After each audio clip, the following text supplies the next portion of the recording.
It's about my life experiences as an openly Jewish student living and traveling in different Arab countries in 2006 in the midst of the Second Lebanon War between Israel and Hezbollah. I lived during that time in Egypt and United Arab Emirates, and I traveled extensively through Lebanon, Syria, Oman, Jordan, among other places. And after my experiences in the Arab world, when I finished university, I did move to Israel and I joined the Israeli army, where I served as an Arabic translator in a combat unit. I was basically attached. I was in a unit that was basically doing urban warfare in Judea and Samaria, and I was basically the Arabic-speaking person on those different types of arrests. So I know a lot about Israel's rules of engagement with the military. I'm currently in Kenya on vacation right now, so it's I say Jambo to you guys. Besides like the book, I'm also still very involved in Israel and Arab business affairs. I have a company. I basically have a marketing company that does a lot of different types of sales and marketing activities for companies around the world. And amongst my clients are the largest Palestinian technology company called ITG Software.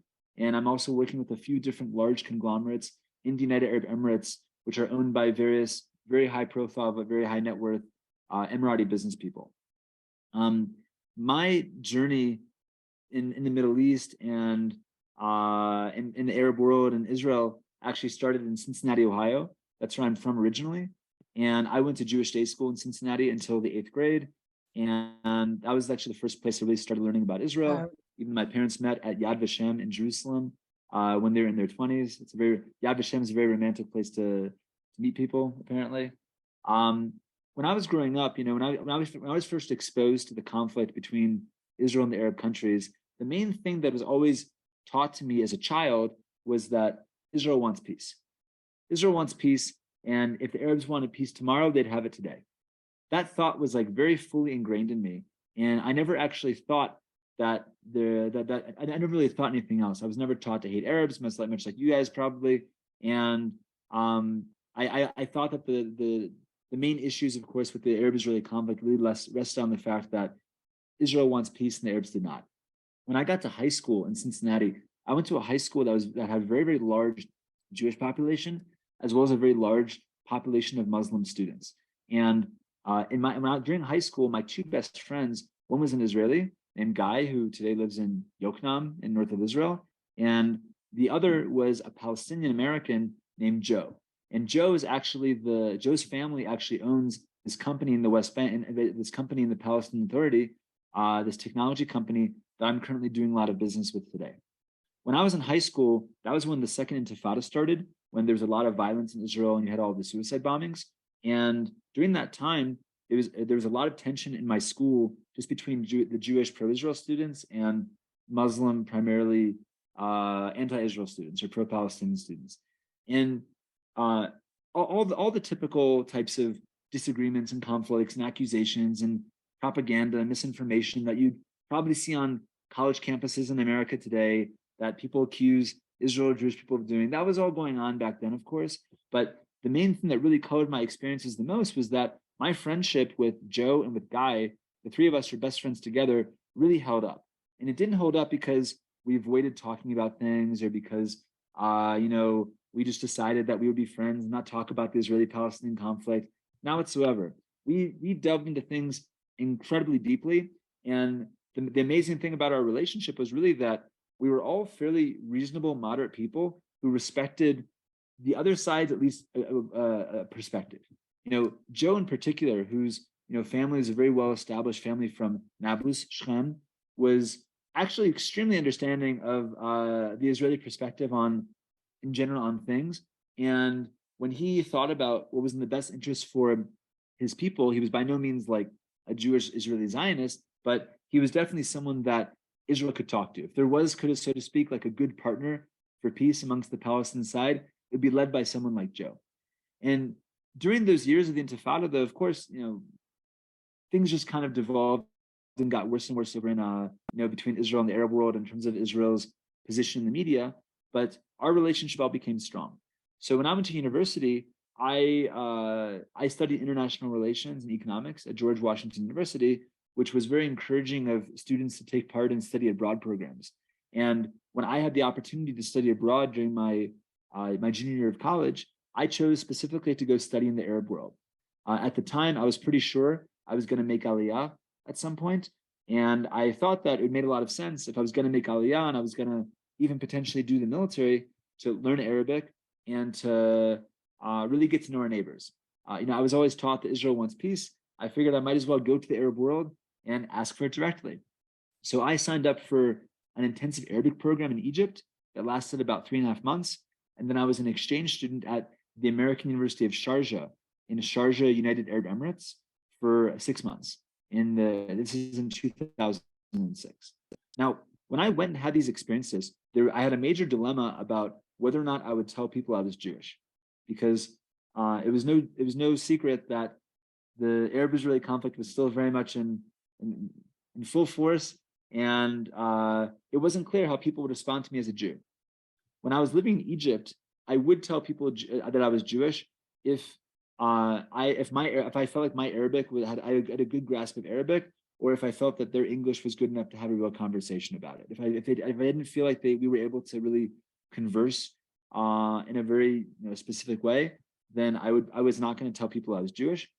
And when I was in the United Arab Emirates, when I was an exchange student, I was one of 5 students in this university of 4,000 or 5,000 Arabs, Iranians, Palestinians, Saudis, and it was an English-speaking university, and so I was openly Jewish. But regardless of whether or not I wanted to talk about being Jewish, Judaism, Jewish people, Israel was a major topic of conversation that Arabs from across the Middle East always wanted to talk to me about, mostly negatively. When I was living in Egypt, I didn't have to go out of my way to tell people I was Jewish or not Jewish, for people to basically always talk about what they thought was wrong with the Middle East, wrong with Egypt. You could be sitting in a taxi, and a taxi driver would say to you, Israel, there's of every country in the world, there's good and there's bad, except for Israel. They're only bad. The Jews, for every people in the world, there is good and there's bad, except for the Jews. For them, they're always bad. Or you'd have a lot of people would attribute the kind of conflicts that exist in the world to the Jewish religion, or that Islam says we have to hate Jews. And in Egypt in particular, which is a country that doesn't really have Jews anymore, there may be like 100 Jews total living in the country, primarily elderly women who never married, that just decided not to leave the country. I mean, every single place you go, people want to talk about Jews, because at the time, and it's a little bit less now because the government of Egypt today is a bit more pro-Israel, but due to the disastrous state that Egypt is in financially, socioeconomically, they need a really good scapegoat. I mean, Egypt is literally a country that does not work at all anymore. They basically need to start over. And at the time in 2006, when you really had a very active state-controlled media, there were so many articles all the time in the newspapers all about Jews. You've got Ramadan specials on television that propagate Jewish conspiracy theories. And people really believe these things. They really believe that their country would be much better off if the Jews weren't interfering in things. However, most people who believe these things are people who've never actually met a Jew before. And when I did meet Egyptians who had met Jews in different capacities, either they'd met Israelis at resorts in the Sinai Peninsula, working, tourism, etc. It doesn't take much for a house of cards to come tumbling down. When Egyptians were confronted with even just a very nice, simple, pleasant interaction with a Jewish person, an Israeli person, it totally changed their world, including with me. Because when you're taught your entire life that a Jewish person is a complete monster, that they're the spawn of Satan, that everything about them is bad, when you meet a Jewish person, they're actually just kind of okay. They don't have to be the best person in the world, but they're just kind of okay. It completely alters your mentality. And when Egyptians meet Jews and they see that Jews are not just like these horrible monsters, even though, look, let's be real, we have our good, we have our bad, there's like any people in the world, but it makes them really angry about what they were taught and makes them question basically everything else. So having those kinds of very direct interpersonal relationships is crucial towards people basically overcoming hate and differences.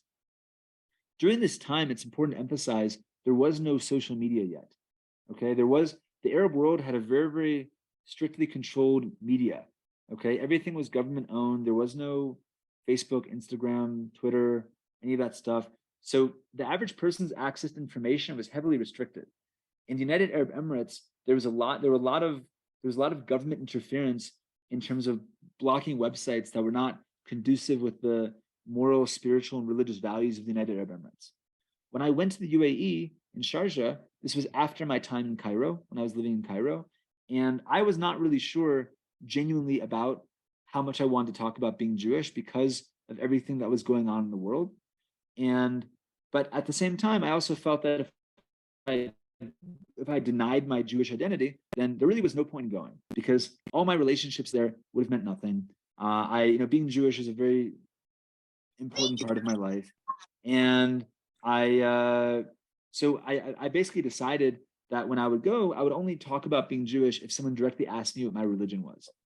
And so so my first few days living in the UAE, I met a lot of people from the student body before classes started, and everybody there basically spoke American level English. I mean, people had American accents.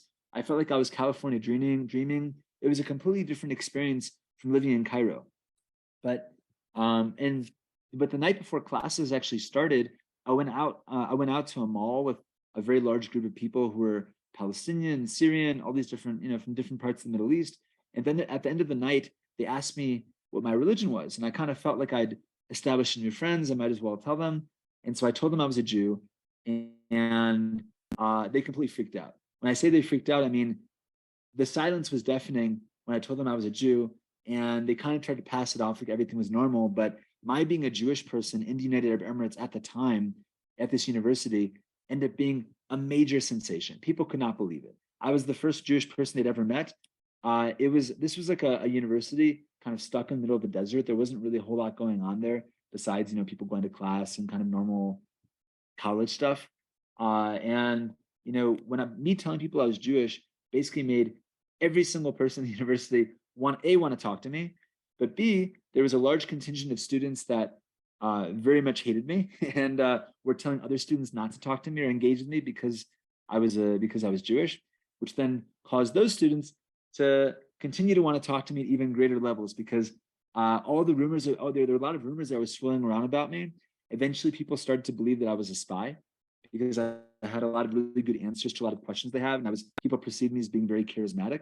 And so, and because the secret police of the UAE was actually taking measures to protect me from someone who might actually want to inflict harm. So when I was living there kind of day to day, I was taking classes with other Arab students, I was learning Arabic, and people would really want to ask me, people really wanted to basically befriend me out of curiosity, out of fear, and honestly, just interacting with me would just blow their minds. Because again, these people who may have spoken English fluently, maybe had been from very, very well-educated backgrounds, they literally were just as brainwashed and given just as much misinformation as people in Egypt, which is a much poorer country, where people did not necessarily speak English, and you would theoretically be able to rule over them in a much easier way. So I made lots of friends. I had a posse of Palestinians and Syrians and different kinds of people like this, and a lot of people who hated me actually came to also befriend me because A, I was interesting, but B, they actually did. People really do crave that kinds of people do crave knowledge. People really do want do have a real hunger for truth, and not everyone can handle truth. Not everyone can handle not everyone can handle figuring out that a lot of things they were taught by their family, by their friends, by their religious leaders was maybe not true. But that's like a journey that a lot of people were basically forced to go through when I was there. They at the time when I was living in Sharjah, the university had a very strong Islamist presence run by the Muslim Brotherhood. The Muslim Brotherhood basically ran all of the student groups on campus related to Islam. And so it was a time also during the Iraq War was going on. The Americans obviously occupied Afghanistan, and there's this is before ISIS though. There's a massive prevalence of popularity of people also leaving their countries in the UAE and going off on some massive jihad and I had a lot of conversations with students about these kinds of sentiments because, they did feel that it wasn't them that was brainwashed. It was us. It was people in the West. They didn't believe that 9/11 was carried out by Islamic terrorists. They didn't believe that Israel had any legitimacy or anything. But one of the things that was very nice about being there too was that people also spoke very honestly. They didn't have the same level of political correctness that people from different political groups or political persuasions might try to utilize in the United States. Like when people talked about Israel in the UAE or in Egypt, they weren't talking about the difference between Zionists and Jews. They were just talking about Jews. Like when they talked about Israelis or Jews or Zionists, it was all interchangeable.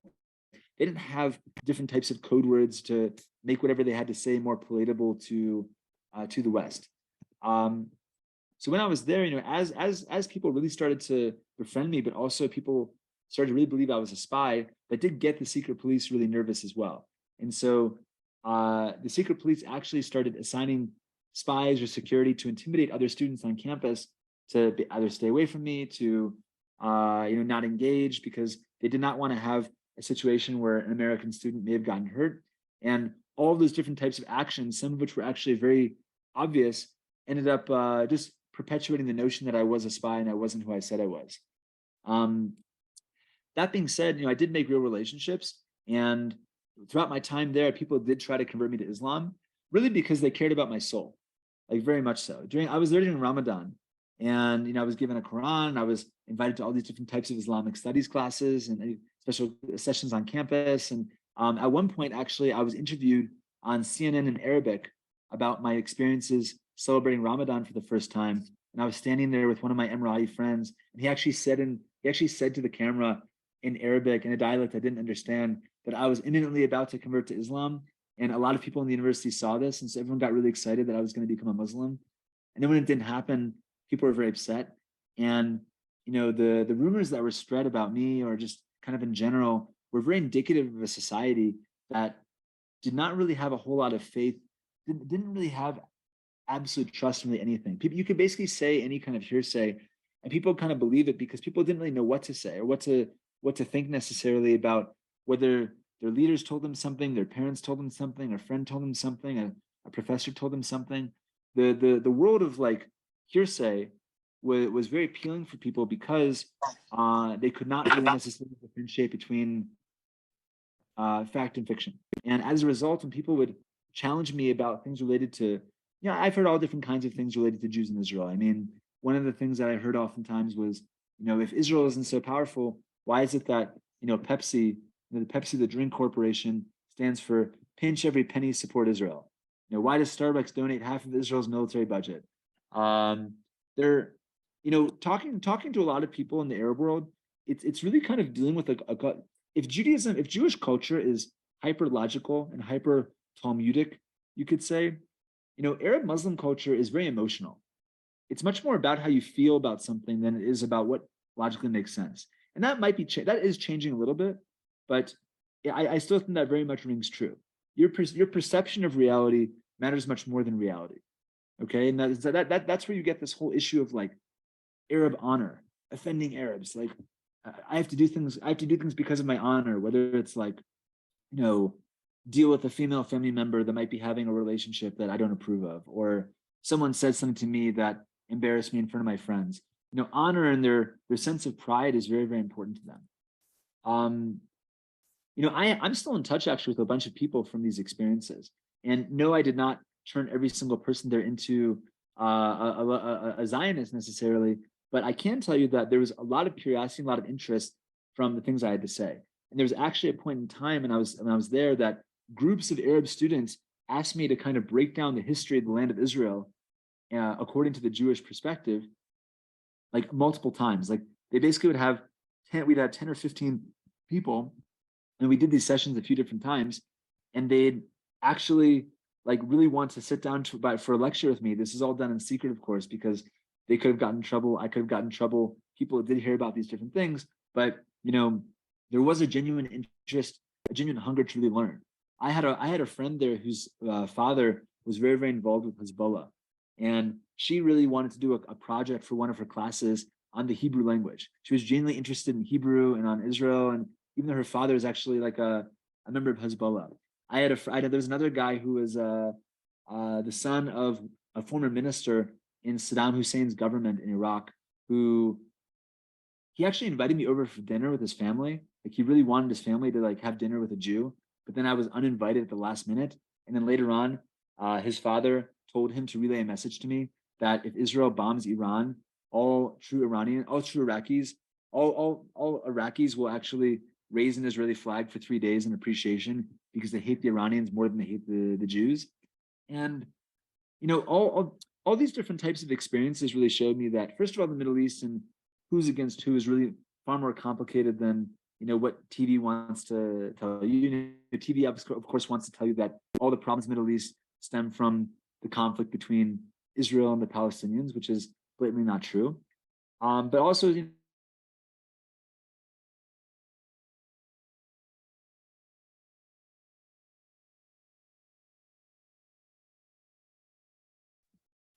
Oh, Michael, we lost you.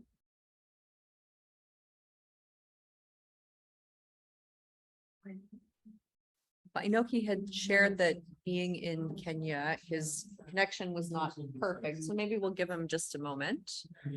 But I might use this moment to invite anyone in the room or on Zoom to write down questions or chat me any questions, because Michael also mentioned that he wants to hear from us what we want to hear from him. So maybe we can take a moment while he's frozen to do that, if that sounds good.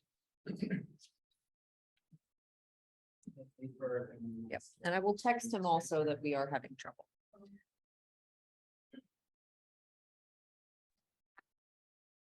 Hey guys, I'm sorry about that. I just cut out. Okay, I apologize. Are you guys still here? Well, we are here. Welcome back. Yes, thank you. Right. So, I made all these different types of relationships that I expound on a lot in my book, and I do think that while social media mostly is a tool for good, I think we're dealing with some very, very complicated issues in the world today regarding social media's place and what is real news versus what is fake news, regarding a whole range of issues. Social media definitely had a role to play in making Israel and people who have don't like Israel at least a little bit closer, a little more likely to have peace, because it's really difficult to hate someone you perceive as being human. Hatred is really strong when you dehumanize someone. What did the Nazis do to the Jews? They dehumanized us. They said we weren't human. They said we were beneath them. We were vermin, or we were evil manipulators. Okay.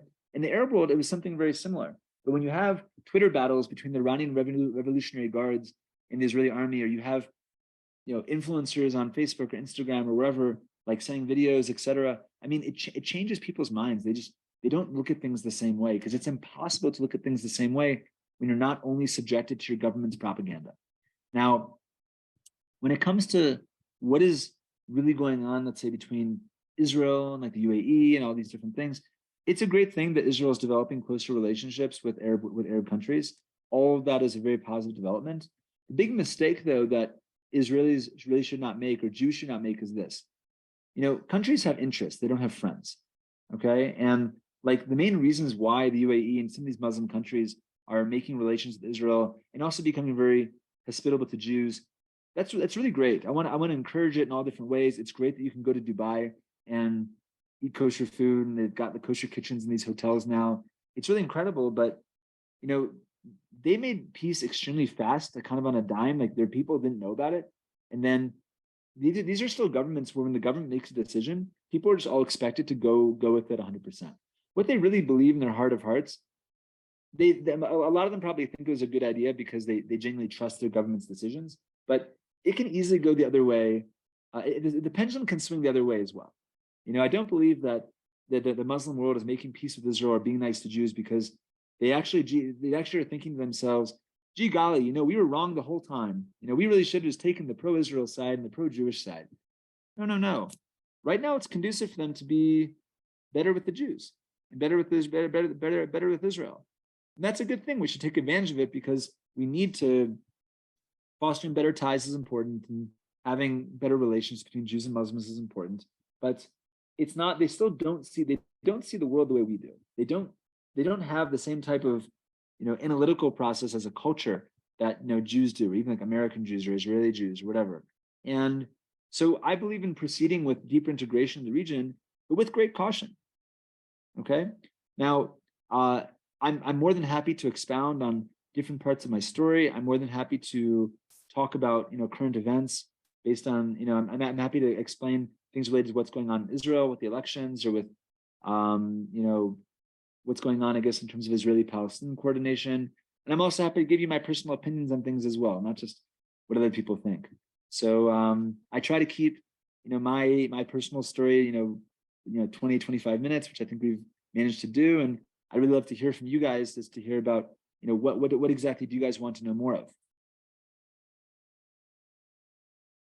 I guess what should the format be? Should I just call on people, or what do you think, Brooke? Why don't I moderate? People have been sending me questions, so we can start in that way. And thank you on behalf of all of us, Michael. It was amazing to hear your story, and just what amazing fortitude. I can only imagine to have been in that environment and stay true to yourself, but also open to listening to others and learning. So we have quite a few questions. The one I'd love to kick it off with is, we've always been taught that Arabs only understand and respect power, and negotiations are a sign of weakness, and therefore it would be dangerous for Israel to negotiate. What are your views, and can there ever be trust? So there are a couple of things that are correct about that statement, a couple of things that are incorrect. I don't think Arabs view negotiation as weakness. If anything, the Arab world, everything is a negotiation. The Arabs, I think, probably are the Middle East is probably the place where negotiations were invented. Now how you negotiate is kind of a different issue, but I mean, Arab culture in general encourages negotiation about everything. You buying apples in the market is like a negotiation if you go to the shuk. It's not a weakness. I definitely think that Israel's negotiating strategy does portray weakness. Now, Arabs do respect power. They do respect authority. And that is, they come from very patriarchal societies. And most of them are not really accustomed to democracy. They will respect you if they fear you a bit. And I think that one of the things that Israel is having a really hard time with, for a variety of reasons, is that Israel doesn't really want to be in such a powerful position vis-a-vis the Arabs. Israel kind of wants to see itself as being the little guy. That's how I think Jewish people in general are very uncomfortable with power. Okay, and that's why, like, if we do accumulate power, we do accumulate influence and everything, we feel kind of bad about it. And so when Israel can't want to create a Palestinian state more than the Palestinians. Israel can't want to make peace more than them and always be willing to give concessions, because it does portray weakness. And I do think that a danger to Israeli society, and a danger when it comes to the lives of Israeli soldiers, is that not just Palestinians necessarily, it could be Hezbollah, wherever, is they're not really afraid of us. They don't think we're crazy. They know that we don't really want to hurt them. And that's a good thing from a moral perspective, but it's a very bad thing when it comes to your military tactics. We might not want to kill them. We might not want to do anything bad, but the enemy doesn't always have to know that, because otherwise you have a really hard time convincing the enemy to surrender. And we have this ongoing war of attrition, which is very annoying, in Gaza, with Hezbollah, with, Hamas, in different stages, but even with the Palestinian Authority. And, there's no real incentive for, I think, the Arabs to change. So no, yes, Arabs negotiate. I don't think negotiation is a sign of weakness, but I think Israel's negotiating strategy does, historically, there hasn't been a negotiating strategy the last couple of years. Even, Naftali Bennett and Yair Lapid, the Palestinian issue is really not really on the agenda the past couple of years, but in years past, I definitely think Israel portrayed weakness. We wanted peace too badly. We were always willing to grant concessions and give up land. And that just showed the other side that they can continuously get more. My parents' names are Jeff and Gaina Bassin. I forget who asked.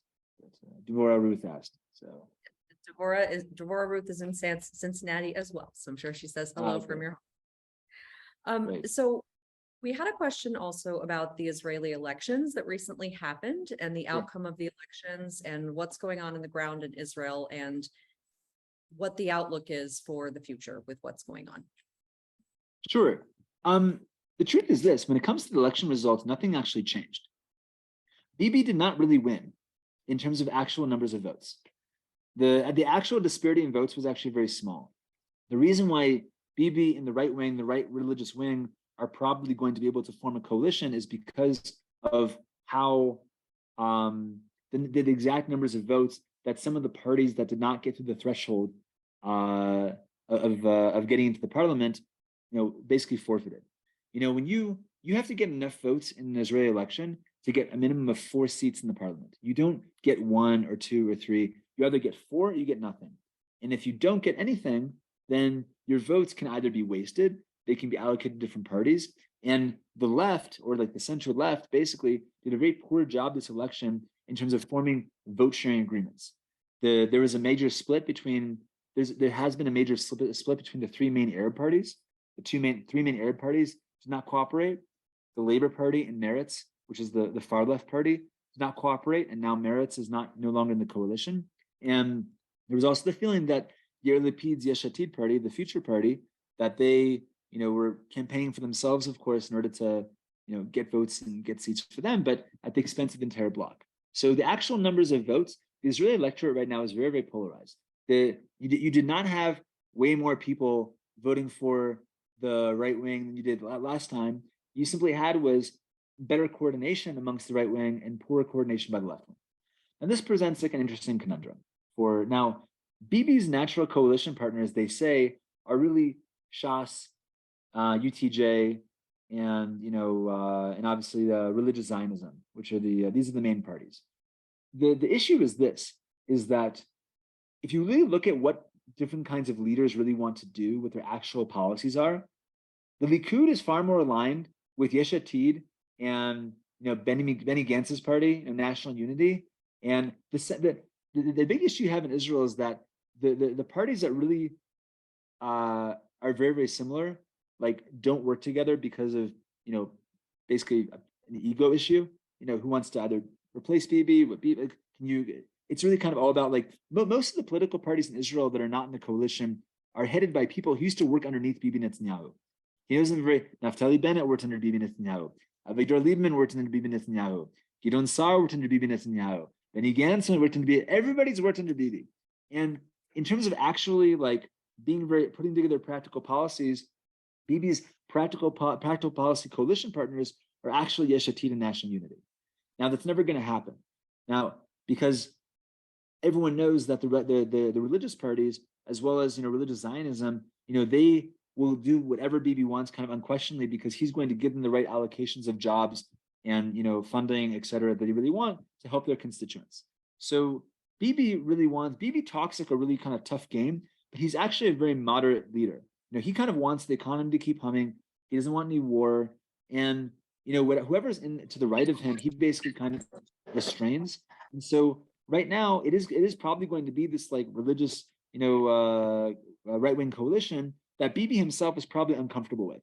And because Bibi doesn't necessarily want to give them too much power either. So I wouldn't be surprised if he actually brings in a different coalition partner as well to kind of counterbalance, or because I don't think he actually is. He doesn't want something that can kind of overtake him. Okay, the left is kind of in the wilderness. I would not define Yesh Atid or National Unity as being core left. I would actually say they're very center or center right. The actual left wing in Israel is pretty much dead, because and the main people who killed the left are the Arabs, because suicide bombings in the early 2000s basically diminished Labor and Meretz's credibility, and that's why they're very, very fringe parties right now. Okay, does that answer the question? Yes, absolutely. Thank you. We have a couple of questions about Israeli-Palestinian relations on the ground, not Sure. what you see on TV and in the media. We'll read them and hope you can comment. So the first is, what is the feeling of the average Arab about the Palestinian problem? And the next, someone made the observation that on one of her trips to Israel, she had the opportunity to interact with Palestinian Arabs on a large project that included a mall, housing complex in the West Bank. And all of the young people who had been involved there went to college and grad school in Israel. And she wondered if going to Israeli universities and that experience changed the perspective of the Arabs. And then kind of third part to the question, would love to hear about your perspectives running a business and working with many Arabs, and kind of what you've seen in that economic interaction in the relationships. Sure. So can you repeat the first question? Just generally, what's the feeling of the average Arab about the Palestinian problem? Which Arabs are you talking about? Like Israeli Arabs, or Arabs in the world, or like Palestinian Arabs? It's not reflected in the Not specific? question. Ever want to Okay, ask I'll put it? it this way. I think that, look, Arabs in Israel, I think, have a pretty good deal of an understanding as to what the actual situation is like between Israel and the Palestinians. I mean, they're not necessarily like Arabs. I do a lot of work with I actually lecture pretty frequently to a group of Arab female entrepreneurs, who are studying at the Technion in Haifa. I mean, Arab Israelis, I don't think no one really believes that like Israel's off like massacring Palestinians, at least in mainstream Arab society in Israel. Okay, people kind of know that Israel doesn't really want to be doing bad things. I think I also think I think kind of like in the rest of the Arab world, people are just kind of bored of the issue. I think people are really kind of bored with the Palestinians, mostly because their leaders are telling them to be bored with it. Saudi Arabia, Egypt, UAE, Bahrain, these countries, which are very large, very high population of people, are putting forth media that is kind of encouraging their people to sort of put the Palestinian issue on the back burner. There's a lot more I don't know if pro Israel is the word, but like neutral material going on in Saudi Arabia, so that people are kind of like, yeah, we don't really like the Palestinians anyways that much, and because they are kind of outstaying their welcome. People are very frustrated with Mahmoud Abbas. They're very frustrated with Hamas. They want to develop relations with Israel for a variety of different kinds of reasons. So yes, people are kind of, people will always, have a soft spot in their hearts, I think, for the Palestinian issue, but I don't think it's quite as predominant as it used to be a few years ago. Okay. On the ground in Israel, listen, one of the biggest misconceptions about Israeli-Palestinian relations is that we just don't know each other. It's just that, these like Israelis and Palestinians are separated by wall, and they've never spoken to each other, and they've never gotten falafel together. It's not true. Even with like the partition, the barrier in Judea and Samaria, I mean, there are many, many Palestinians coming to Israel to work every day. East Jerusalem is obviously Palestinian. Even Gazans coming to work and everything. Gazans are probably the most isolated. Many Palestinians go and work in different, Jewish settlements in Judea and Samaria. People know each other on some vague level. I mean, are they like know each other super well? Not necessarily, but there's definitely obviously being involved in going to an Israeli university has a moderating influence and definitely has an impact. There's a flip side to that though. Israel, and particularly the Arab student unions in Israel, are also suffering from the same kind of like woke agenda that where everyone's supposed to identify as being a victim in life regarding all different kinds of things. And so I don't think that the average Arab Israeli feels particularly disenfranchised, but I'm pretty sure they can still find a lot of good reasons to get offended by things because it's kind of the generation we're in right now. Just to give you one example, I'm planning this really big sales conference in Israel on December 27th. And I invited this group of like Arab female entrepreneurs. And the first thing they asked me was like, well, why are there no Arab speakers? I'm like, because the speakers are sales and marketing leaders with a focus on English speaking markets. Most of the speakers are Anglos. And they're like, well, if there was an Arab speaker, we'd feel like we were welcome. And I'm like, I'm inviting you because I'm telling you you're welcome because I want you to come and learn, not because I'm trying to like find some token Arab to like say a few words and make you feel good about yourselves. I'm trying to invite you and bring you together into the mainstream Israeli tech community. But that's just kind of one example I experienced literally this past week of like, well, like we appreciate the invitation, but here's a reason why we're going to feel kind of offended by the invitation. And that is something that is permeating the world and not just the United States, but also Israel and also I think Arab student unions. You definitely have Arabs who like have a very high standard of living who are going to kind of try and relate their experiences to the Black Lives Matter movement or to any of the mainstream stuff that's kind of going on. Okay, and that's kind of a challenge. But yeah, of course, like people getting together, working together has a moderating influence. I mean, I don't believe there are a whole lot of Hamas operatives who are, actively working in Israeli hotels and stuff and having like a nice time. Regarding my personal experiences, I have very positive experiences working with Arabs. I mean, Arabs have a very, very high opinion of Jews when it comes to our business savvy and, us as service providers. So, I mean, Arabs might specifically want to work with a Jew because they think, okay, I'm not going to trust that a regular goy. I'm going to go with a Jew because I know he's going to be able to get the job done. So my interactions have been, very positive. And, I work with companies, like I said, a Palestinian company. I work with some Emirati companies.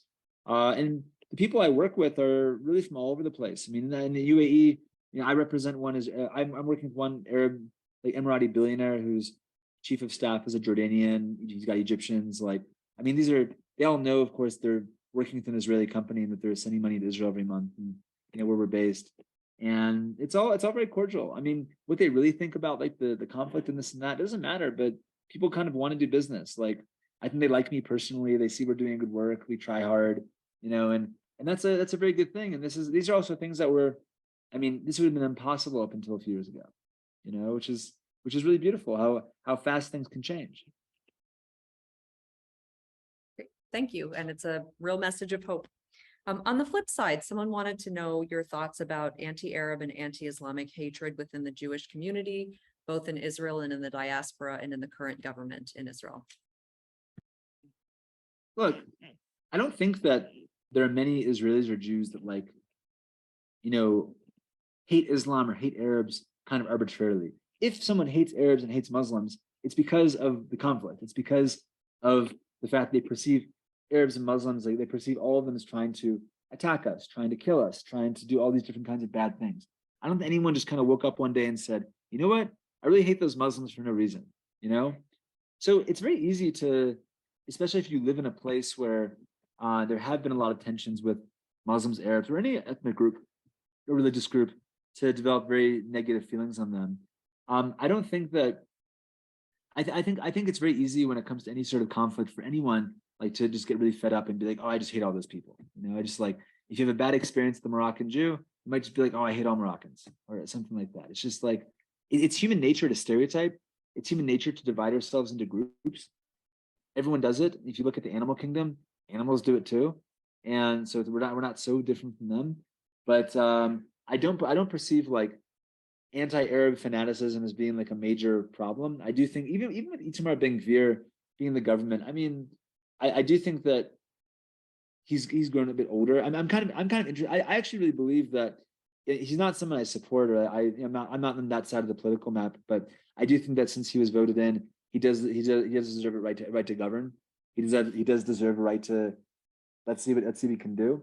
I don't think that he or like the Israeli really hardcore right wing wants to restrict people from being Muslims or arbitrarily hates them. I think they hate what they rightfully believe a lot of Arabs and Muslims represent. So it's not, unfortunately, you have to make generalizations if you're going to talk about anything. So I don't believe that it's really such a big issue, Israeli violence against Arabs per se. I do think that you might have a few kooky people out in the territories that need to be reined in, and that's just it'll be kind of interesting to see how the police, how the military, what they're able to do or not able to do with, Ben-Gvir and Bezalel Smotrich in government. So one thing I can say to Bezalel Smotrich's credit, who is in league with Ben-Gvir, is that he talks like a really big game, but when he was actually the transportation minister for a period of time, he actually did a pretty good job. It wasn't a political position. It wasn't had anything to do with like Arabs, Jews, whatever his core issues, but he really dove into details. And my understanding from people who actually work in the ministry is that he was actually much better than Merav Michaeli, who, is also, I think, extremely unqualified for that kind of role. But it kind of goes to show, I think, that being in power actually can have a moderating influence. Being a campaigner, being a politician, where you're just campaigning all the time, you're in the opposition, you don't have any real responsibility. It's easy to be an extremist, but if you actually are in office and you have responsibility to constituents and to the state, it does have a moderating influence most of the time. So I'm not really so concerned about that. Regarding the diaspora, listen, last year, over a year and a half ago, there were riots against Jews in Los Angeles and New York. I don't have to tell you guys about that, what it was like there. You guys were there, not me. I mean, if I was in LA and people waving pro-Palestinian flags were spitting on me at a restaurant or trying to run me over with a car or being harassing me, yeah, I might think to myself, man, I really hate those people and I really want to do something to them. I mean, and that's just kind of human nature. I don't think much has happened with it. I think, unfortunately, there are far more anti-Semitic incidents than there are anti-Arab, anti-Muslim incidents. But I think having those feelings is natural, and it's not so much about having feelings or not, it's about what you do about it. If that answered the question. Yes, no, thank you so much for that nuanced and thoughtful answer. A couple of personal questions for you. Sure. So someone would like to know why you decided to study in Egypt as opposed to another country more sympathetic to Jews. And how did you feel emotionally when derogatory comments against Jews were made, and how you dealt with the remarks? And yes, and how Sure. you dealt. Well, the main reason I wanted to go to Egypt and not some country that was friendly to Jews is because going to a country that's friendly to Jews just isn't very interesting. Now, my desire was specifically to go to a place that was not friendly to Jews to try and make a difference, try and learn and try to build bridges. You don't do that by going to a country. I mean, you go by going to Australia or something. Okay, so the reason I picked Egypt and UAE, in addition to I had to go to countries where there were recognized exchange programs in my country. Like I couldn't go to Libya, there was no program there. I couldn't go to Syria because there was no program. I went to Egypt because Egypt was a country that had had a peace agreement with Israel. It was the first country to make a peace agreement with Israel, so I thought that was a really interesting place to start.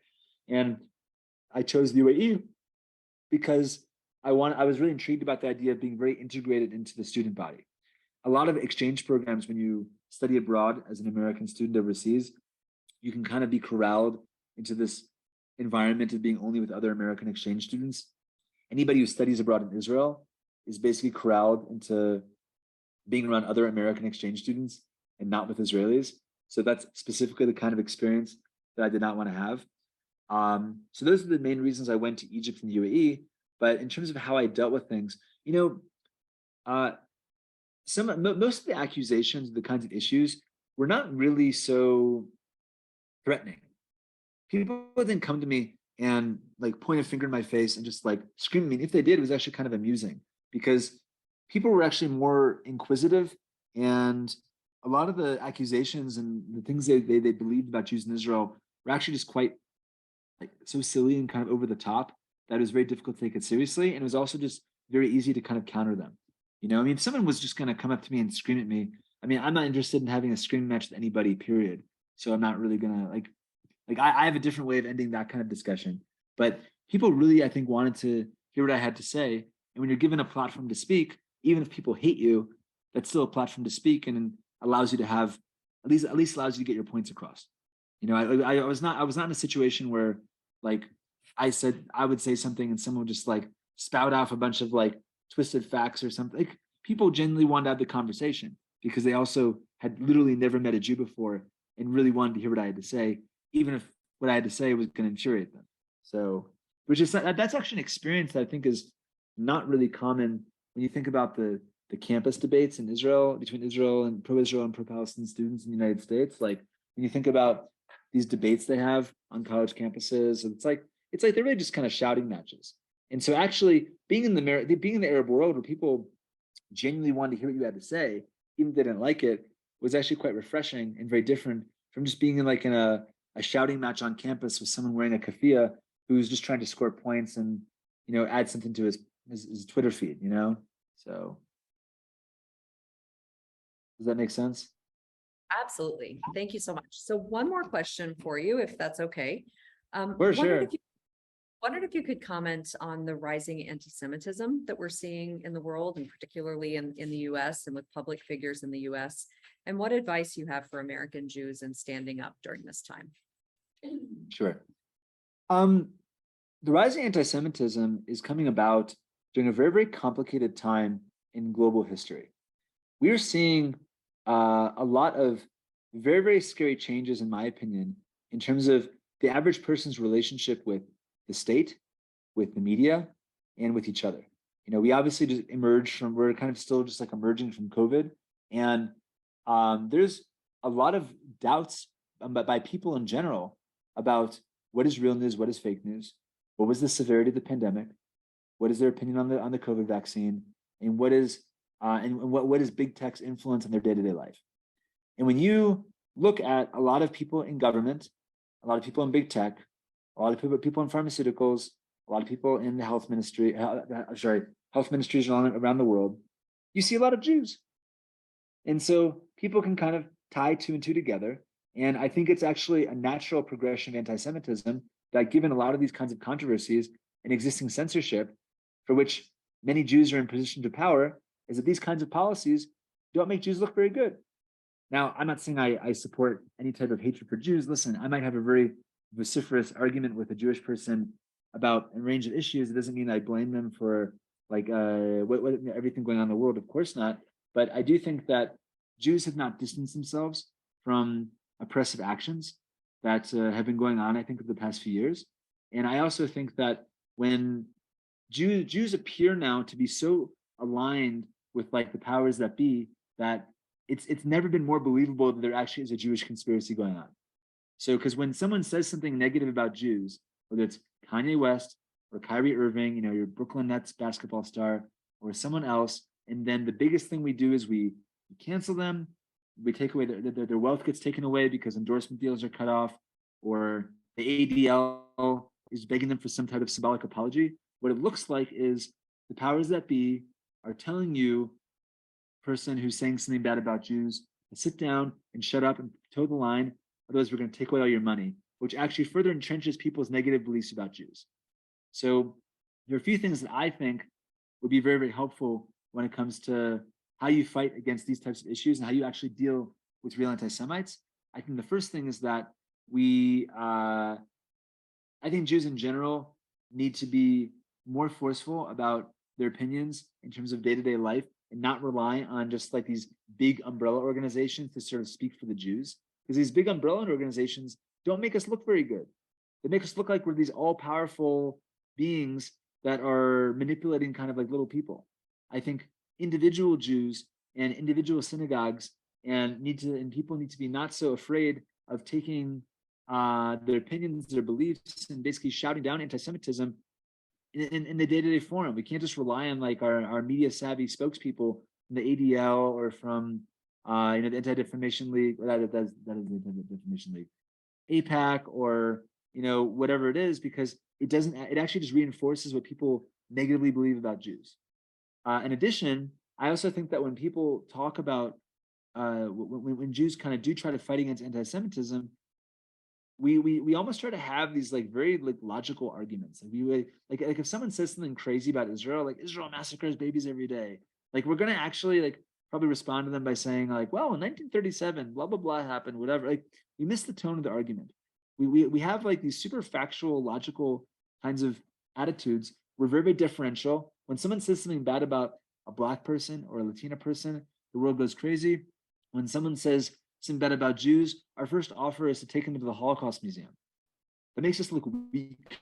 So on the one hand, we look too strong because we're so reliant on these organizations and big tech and people getting canceled and endorsement deals. We're kind of like using our financial clout, even though I might not have financial clout and no one in this room does, but the Jews appear like they do. And then we also look very weak when like someone actually attacks us and we're like, oh, please let me be your friend. Like, that's not what they need to hear. They need to hear like, you're an effing moron, okay? And that's just the end of the conversation. Like Jews need to project strength. And we don't. We project weakness, like weakness surrounded by institutions of strength. And all this does is A, make us look like a much easier target, while B, also making us look like we actually embody some of these stereotypes. So on an individual basis, I think that it's important to be strong, first of all, and not just like be differential or try to be super understanding of every single anti-Semite in the world. Like, I don't want to take Kyrie Irving to the Holocaust Museum.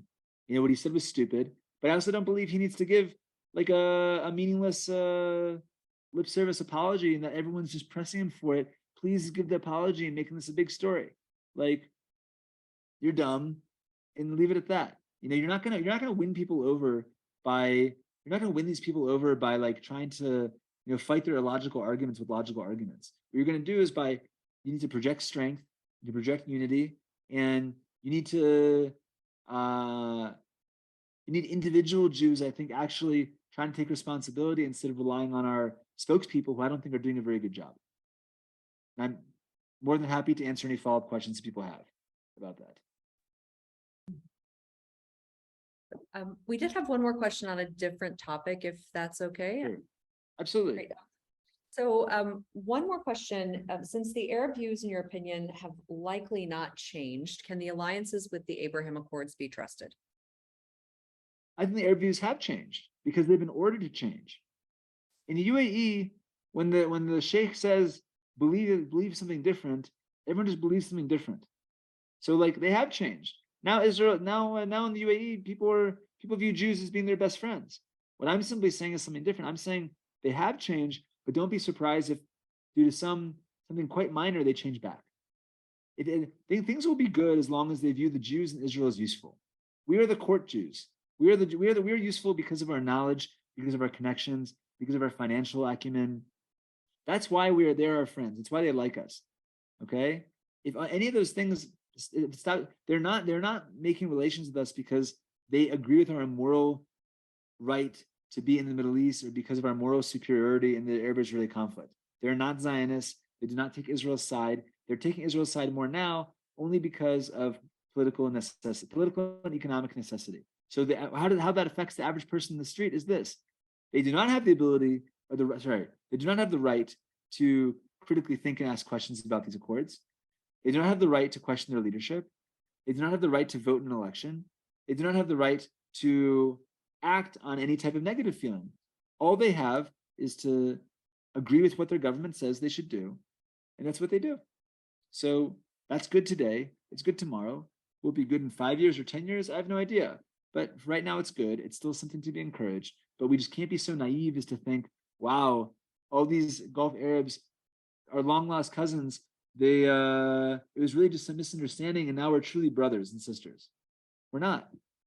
I mean, we can maybe on an individual level for sure, but that can happen. But on like a state level, in terms of like how their societies function, how they actually view the world, if the government told them tomorrow that like anti-Semitism is back, they'd all be anti-Semitic in 2 seconds. So go to Dubai, have a nice vacation, enjoy your kosher food, enjoy it while it lasts. Nothing lasts forever, unfortunately. There will be peace for Jews in the future. There will be calamities for Jews. This is how it's going to be until Mashiach comes, right? There's going to be ups and downs, and nothing's going to be linear in life. So we can celebrate these successes while also acknowledging that let's just not get too carried away. Well, Michael, Any more thank you so questions? much. Thank you so much for being so.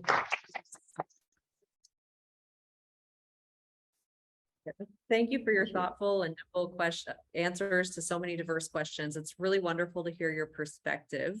And it has been wonderful to have you with us, and we're especially grateful for your time during your vacation. We did have I know I keep saying one more question, but we did have just one more question. That's good. One more. Okay. So someone would like to hear your views on the Ukraine situation. On the Ukraine situation, I'll tell you, Ukraine. My opinions in Ukraine are like this. First of all, I've been to Ukraine, and one of my best friends, who actually, when I was living in UAE, one of my best friends was another American exchange student who everyone thought he was Jewish because his name is Jacob. Go figure. I mean, Jacob's a common non-Jewish name too, but whatever. So his wife is actually from Ukraine. He actually had to flee Ukraine because he was living there with his wife at the time, and they had to relocate to Germany. The Ukraine is a proxy war between the United States and Russia, and Ukraine is the battlefield. Now, no, I don't like the sight of like Russian tanks trying to occupy Ukrainian territory. I'm not like a Vladimir Putin fan, but at the same time, I do understand Russia's insistence on Ukraine not joining NATO, on Ukraine not joining the European Union, and on Ukraine not harboring American missiles pointed at its territory. So I definitely think that the West, so to speak, very much, maybe they didn't force Russia into the conflict by any means. Russia, of course, wanted to enter the conflict on its own, but they definitely did not de-escalate things whatsoever. Right now, I think Ukraine is, pushing back against Russia, and the conflict is still going on, obviously because of, weapons from different Western countries. I think it's a major tragedy because, I mean, the Ukrainian people and the Russian people really basically they can say they're different all they want. They're essentially the same people. I mean, Kievan Rus was the first capital of the Russian Empire. I definitely think that the attitude of, it depends what your goal in the conflict is. If the goal is to basically win an absolute war against Vladimir Putin, and you don't care if Ukraine gets destroyed, then, and the Jewish communities get destroyed there as well, then Volodymyr Zelensky, the president of Ukraine, should continue doing what he's doing. If the goal is to promote some kind of stability and not just totally destroy Ukraine in the meantime, you have to ultimately have some type of accommodation with with Putin. Now, Putin, of course, is surprised. His army was surprisingly inept compared to what everyone thought about it. It was like, wow, he was really being lied to by his generals about his preparedness and what the army was going to do. But and the Ukrainian army was slightly less inept than what everyone kind of thought. But I think it's a tragedy because I actually think Ukraine's a country in Europe that the people actually are quite intelligent, and you had lots of good things going on there, and there was a country that actually had some potential, absent the fact that it's in a bad neighborhood, being on Russia's border. But so I think that I fully reject any type of I think that what Russia is doing is terrible. I also think that Ukraine and the West are not exactly helping their own cause if the goal is Ukraine's stability and welfare. If the goal is to just engage in a proxy war with Russia, they're doing a fantastic job. Thank you, Michael. I'll thank you again on behalf of everyone at Congregation B'nai Avraham. Sure. If anybody wants to be in touch with me directly, they're welcome to add me on Facebook or on LinkedIn. They can write to me. And of course, I'd very much appreciate it if any of you guys decided to buy I'm Not a Spy. I think it's my book is I think my book is timeless, even though the situation in the Middle East has changed. If you really want to understand the Arab mindset and how it applies to Jews, I think my book is still very, very relevant, and that you'd enjoy it very much. We look forward to it. We thank you so much. And for everyone online and in person, we hope you'll save the date for Sunday, December 11th for our next talk in the series for delicious food and enlightening conversation. Thank you all and have a great rest of the day. Thank you for having me.